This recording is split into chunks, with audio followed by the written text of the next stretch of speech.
तो आज का जो हमारा शेयर रहने वाला है वो है लोधा डेवलपर्स लिमिटेड। शेयर 8% चढ़ गया, 8% मतलब कंटिन्यूसली ऊपर ही रह गया शेयर। अगर हम मॉर्निंग में देखें तो अप्रॉक्स सारे ही जो शेयर्स हैं हमारे वो काफ़ी शानदार खुले थे आज, because of the trade in and all. 18% पे फिक्स हुआ है, ठीक है। बजट में काफ़ी ज़्यादा डाटा सेंटर्स को लेके बात हुआ है। एंड इफ़ यू नो कि अगर आपको पता रहेगा कि देखो लोधा डेवलपर्स हो गया Anantraj, these are the share जो कि हमें जो डाटा सेंटर्स फील्ड पे है उस पर काम करते हुए देखने को मिलती है, स्पेशली अनंतराज।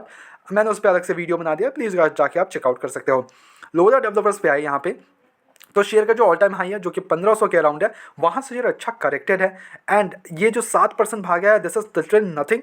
अभी भी बहुत ऊपर जाना है शेयर को, ठीक है। अब यहाँ पे अगर हम एक साल के टाइम फ्रेम पे देखें तो 20% का अभी भी नेगेटिव रिटर्न है। तो ये तो छोटा सा जंप आया ना, ये this is literally nothing.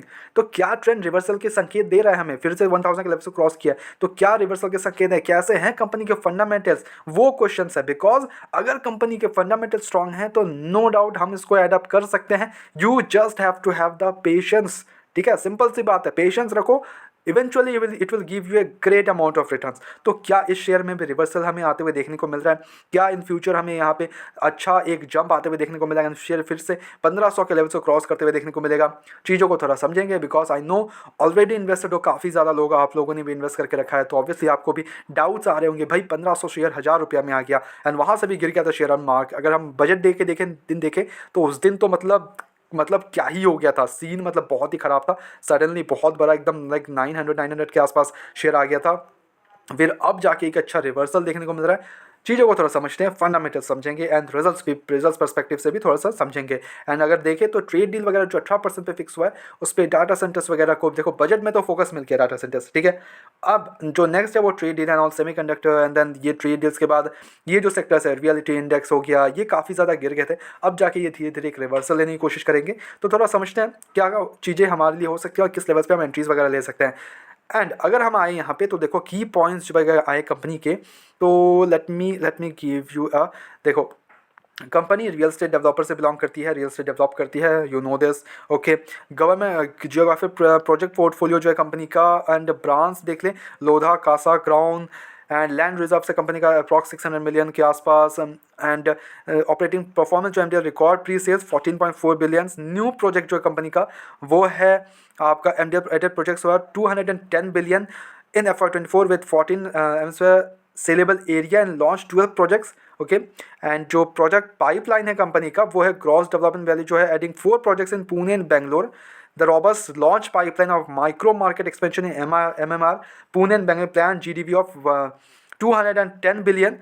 Digital infrastructure की बात कर ले and company in partnership with Invohe Cambridge and Bain Capital focus on developing 30 million square foot of industrial logistics parks across India, targeting sectors like e-commerce and data centers. That's why I'm saying it. ये सारे जो centers हैं like data centers जो field होने वाला है वो बहुत ही शानदार play रहने वाला है in the future. समझ लो बात को। अब यहाँ पे थोड़ा सा है, यहाँ पे तो कंपनी का मार्केट कैप 1 लाख करोड़ के आसपास का, तो थोड़ा ओवर एक जो है ना लाइक यहाँ से आपको अगर पैसा 10 गुना करना है तो it should be like market cap इसका 10 लाख करोड़ का होना पड़ेगा, which is slightly little bit hard in, obviously होगा, इवेंचुअली होगा, but you have to have the patience कि 10 लाख करोड़ का मार्केट कैप टच करने के लिए, ठीक है। तो उसमें टाइम लगेगा आपको। स्टॉक का भी 30 के अराउंड है, इंडस्ट्री भी 31 के अराउंड है, फिर आरओसीआर भी गुड है। डेप्ट की बात करें तो वो 0.5 से अंदर है, 0.45 डेप्ट इक्विटी है। ऑपरेटिंग मार्जिन 29% का, प्रॉफिट को 33% का है। क्वार्टर रिजल्ट्स पे आते हैं तो यहाँ पे जो सेल्स है वो हमें 4083 करोड़ से 4672 करोड़ का आते हुए देखने को मिल रहा है। ऑपरेटिंग मार्जिन 32% से 30% का होते हुए देखने को मिल रहा है। जो नेट प्रॉफिट है कंपनी का वो 945 करोड़ से 958 करोड़ का होते हुए देखने को मिल रहा है। तो देखो results are okay, I would not say कि बहुत कुछ एक्स्ट्रा ऑर्डिनरी है, बट इट्स गुड, ठीक है। स्लाइड जंप है, बट जो ऑपरेटिंग मार्जिन है उसमें हमें देखने को मिलेगा कि हमें डिक्रीज अब देखने को मिल रहा है 2% से, तो ये एक नेगेटिव है, बाकी एवरीथिंग इज गुड, ठीक है। इन्वेस्टर्स की बात कर ले तो 71% की होल्डिंग अभी भी प्रमोटर्स है, तो मेजोरिटी जो स्टेक होल्ड करते हैं वो अभी भी प्रमोटर्स ही हैं। एफआईएस की बात करो तो 23% की होल्डिंग एफआईएस के पास है। तो यहाँ पे भी देखो, तो अगर एफआईएस की बात करें तो उन्होंने उनके पास 23% का स्टेक है। हालांकि इन्होंने रिड्यूस किया अपना स्टेक 24% से 20%, ऑब्वियसली प्रॉफिट बुकिंग और ऑल। तो वहाँ पे खरीदा किसने है? क्या खरीदा पब्लिक ने है? तो स्लाइटली पब्लिक ने भी इंक्रीज किया, but at the same time DIIs के पास बात कर ले तो डीआईएस ने मैक्सिमम स्टेक इंक्रीज करते हुए देखने को मिला, 2.73 से 3.17 का स्टेक आते हुए देखने को मिल रहा है। तो यहाँ पे इंक्रीज, अब एफआईएस ने माल बेचा तो डीआईएस ने खरीद लिया, समझे बात को।